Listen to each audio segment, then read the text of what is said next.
Welcome to qnawire. So firstly, for this problem, let's write down the velocity, the components of the velocity of collar A. So the velocity, the magnitude of the velocity squared, VA squared, is equal to its R component squared plus its theta component squared. So VA squared is equal to VAR squared plus VA theta squared. We'll call this equation 1. The constraint on rod OE is as follows. The theta component of VA is equal to RA times omega, where omega is the angular speed. And this is, we'll call it equation 2. Now the constraint of cable AB, delta RA is equal to delta YB. And so this tells us that the R component of VAR, must equal to VB. So we have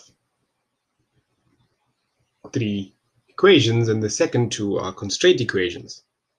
So now, using these 3 equations, let's look at our situation in position 1. So in position 1, we have that delta RA is equal to 0.1 meters. And the R component of the velocity of A, VAR, in position 1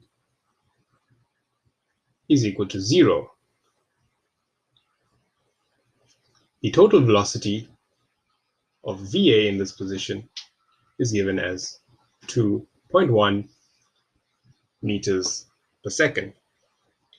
So now we can use these values and go back to equations 1, 2, and 3. So from equation 1, we can see that 2.1 squared is equal to 0 plus the theta component of VA in position 1 squared.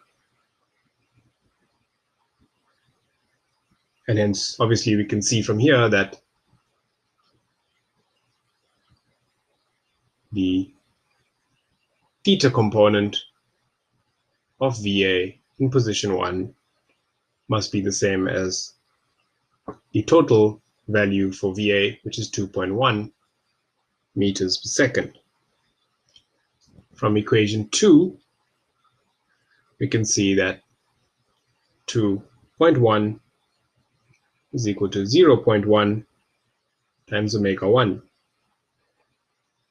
And hence, omega 1, the angular speed in position 1, is 21 radians per second.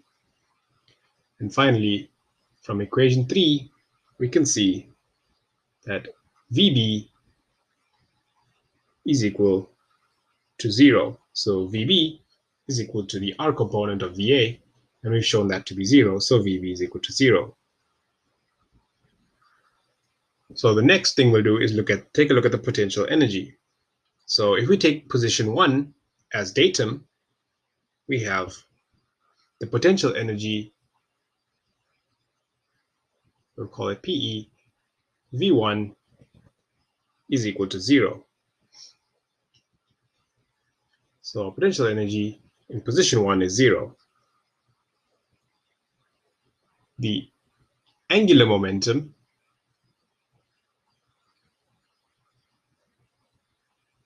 gives us the following. The angular momentum about point O in position 1 is equal to I times omega 1 plus MA times the R component of VA in position 1 times RA in position 1. And so we can substitute our values into this, and we get that I times omega 1, which is 21, plus 1.8, the mass of collar A, times 2.1 VAR, position 1, times RA1, which is 0.1. And so we get that the angular momentum about point O in position 1 is 21 times I plus 0.378. So one equation with two unknowns. We'll call that equation 5. So that was the angular momentum. Next, let's look at the kinetic energy. We've already said that the potential energy is 0, but the kinetic energy is not. So the kinetic energy in position 1 is T1, and T1 is a half times I omega squared. It's I times omega 1, which is 21 squared, plus a half times the mass of A, 1.8, times V squared, 2.1, all squared. So it's the kinetic energy due to the contributions from the linear and angular momentum. So this is 220.5 times moment of inertia I plus constant 3.969. So we have another equation for the kinetic energy in terms of the moment of inertia I. We'll call this equation 6. So that was position 1. Now,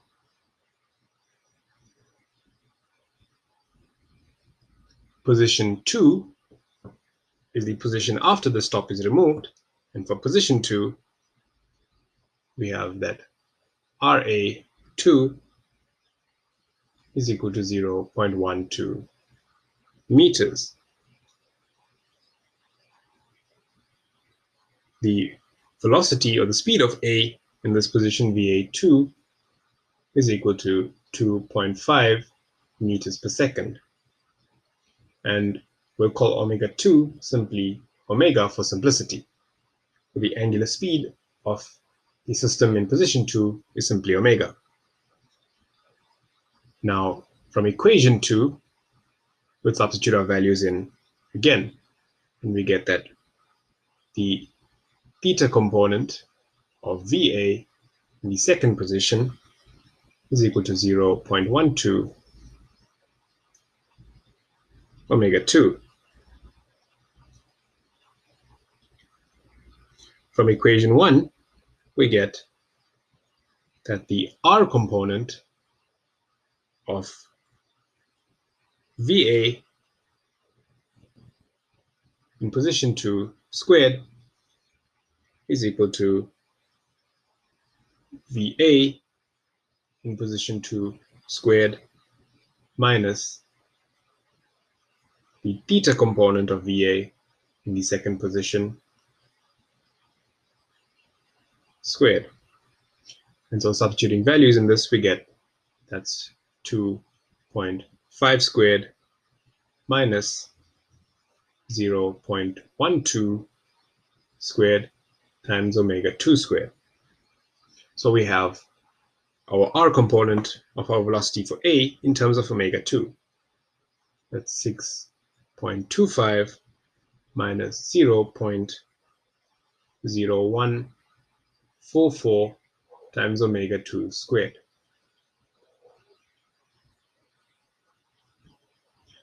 And from equation 3, we have VB. VB is no longer 0, so VB squared is equal to 6.25 minus 0.0144 times omega 2 squared. So we have, again, we substituted our values into equations 1, 2, and 3. Now, the next thing we'll do is look at the change in radial position.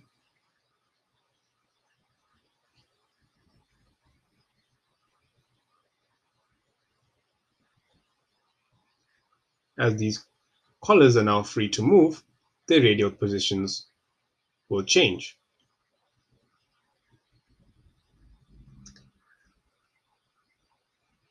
So the change in radial position we'll call delta RA,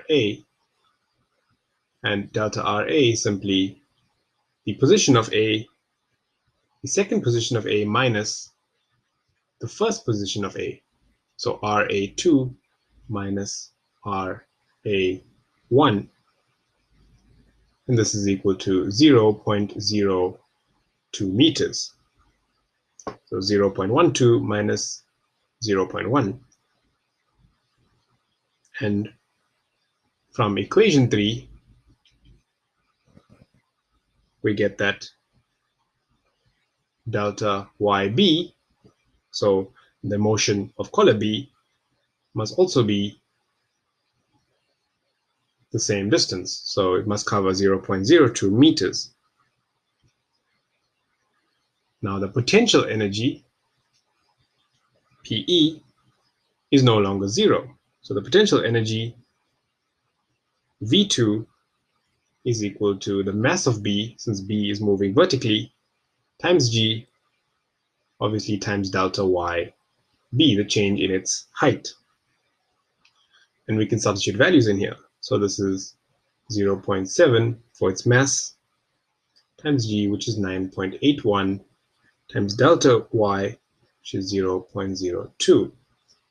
And hence the potential energy, V2, is equal to 0.13734 joules. We'll keep as many decimal points as we can. And that we will call equation 7. So we have the potential energy. Next, like we did before, we'll calculate the angular momentum.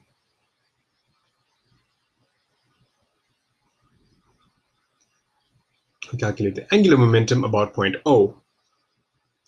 So the angular momentum about point O in the second position is equal to the mass moment of inertia I times omega 2 plus MA VA in the theta component in position 2 times the position of A in the second position, RA2. So this becomes I omega 2 plus 1.8. So again, just substituting our values in here, 0.12 omega 2 times 0.12. And so we get the angular momentum around point O in the second position, again, in terms of I and omega. So that's I plus 0.02592 into omega 2. And we can call that our eighth equation, equation 8.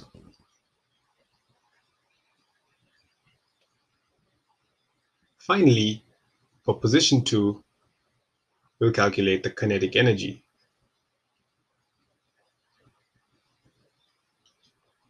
So the kinetic energy in position 2 is T2, and this is a half I omega 2 squared plus a half into the mass of A 1.8 times 2.5 all squared plus a half times the mass of B 0.7 times its velocity, which is 6.25 minus 0.0144 omega 2 squared. And so this simplifies as 0.5 times I minus 0.00504 all into omega 2 squared plus 7.8125. So that's the kinetic energy of the system in position 2. And we can call that equation 9. So now that we have our angular momenta and our kinetic energies for position 1 and 2, we can start applying our conservation theorems. So the first thing we will do is apply the conservation of angular momentum. So from the conservation of angular momentum, the momentum about point O in position 1 must equal to the angular momentum about point O in position 2. So this tells us that 2I, or 21I actually, so 21I plus 0.378 must equal to I plus 0.02592 times omega 2. And if we solve for omega 2, we get omega 2 is equal to 21I plus 0.378 over I plus 0.02592. And for simplicity, we'll call this numerator n and the denominator d. So omega 2 is simply n over d. And we'll call this equation 10.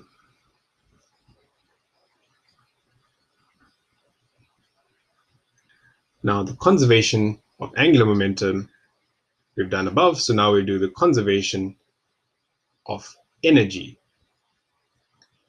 So the conservation of energy tells us that the sum of the kinetic and potential energies must be equal for both positions. So initially we have 220.5 I plus 3.969, which is the kinetic energy contribution, must equal to 0.5 I minus 0.00504 times omega 2 squared plus 7.8125 plus the potential energy contribution 0.13734. So that's the conservation of energy. So we can write this in terms of N and D. So this becomes 220.5 I minus 0.5 I minus 0.00504 into N squared over D squared minus 3.98084 is equal to 0.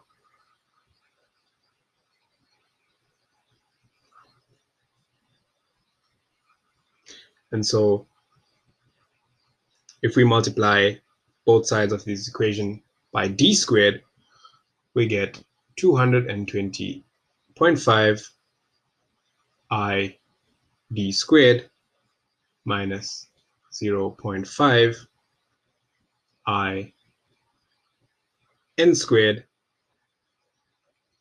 plus 0.00504 n squared minus 3.98084 d squared is equal to 0.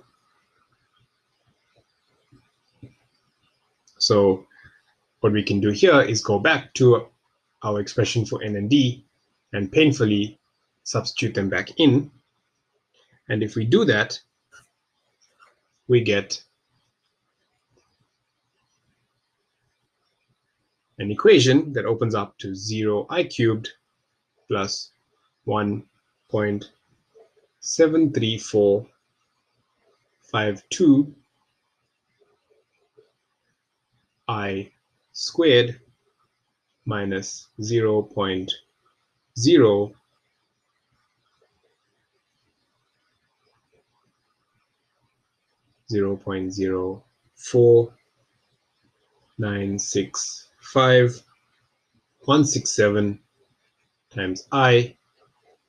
So we're keeping as many decimal points as we can, minus 0.001954378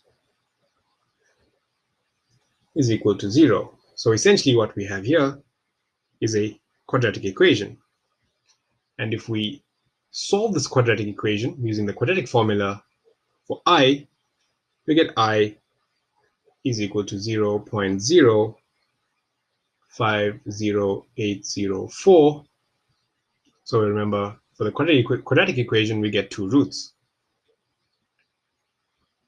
Or I is equal to minus 0.022179.